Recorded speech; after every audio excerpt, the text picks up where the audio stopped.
Всем привет! Today I'm so excited and I'm so thankful guys because this channel has finally reached 1k subscribers! Yay! Mind-blowing for a person like me.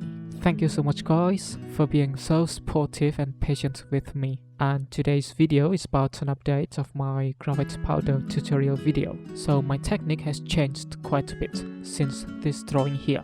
I guess the video needs an update as well. So I have a new tool here guys. Nothing's fancy, obviously a DIY tool.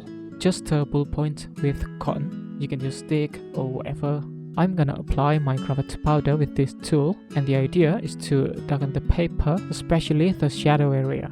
Just like in oil painting, usually we stain the canvas with brownish paint, so we can work in two ways, darkening and lightening, instead of just darkening, if that makes sense.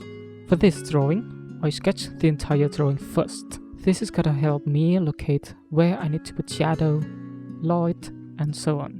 Then I darken the shadow with my graphite powder. And the great thing is that I don't have to be super accurate with this. This graphite powder is just for the initial value. This is so much quicker than if I just darken it manually with pencil. It almost feels like I'm painting. Some areas will look too dark or uneven. This is okay for now. I can always fix it later. The facial features, nose, eyes, mouth, I first do it with a blending stump, and then I finish it off with pencil. Because it's easier, and I want it to be super accurate. I want this drawing to look like Veronica and not somebody else, right? Thanks to my graphite powder, now my paper isn't as bright as before. I can judge the value better and render the facial features faster. As you can see here, I also use my small brush to darken the value a bit. And I use kneaded eraser if it's too dark. The hair, although it looks difficult and has so many details, it's actually not, and it's very easy. Basically, there are 3 simple steps. First, I darken it with graphite powder, giving it some initial value to work with. And then I use my kneaded eraser or Tombow Mono 0 to create the highlight.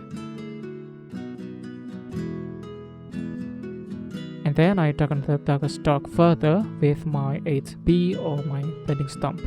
I squint my eyes a lot so that I'm not overwhelmed by those intricate details in the reference photo. Thinking big definitely helps here. I'm not trying to render any individual hair. Go back and forth, darkening, lightening until it looks great. And as you can see, the result is quite loose and painterly, so the end result will look like a drawing rather than a photo.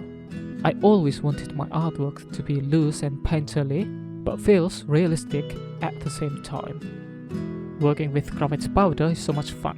So rather than just drawing and darkening with pencil, now I can also draw with my eraser. Just give it some initial value with graphite powder, then I can draw white lines with my eraser.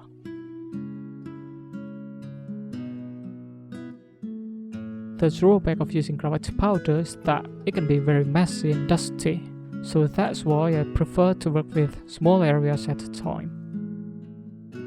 So that's the method I'm using here.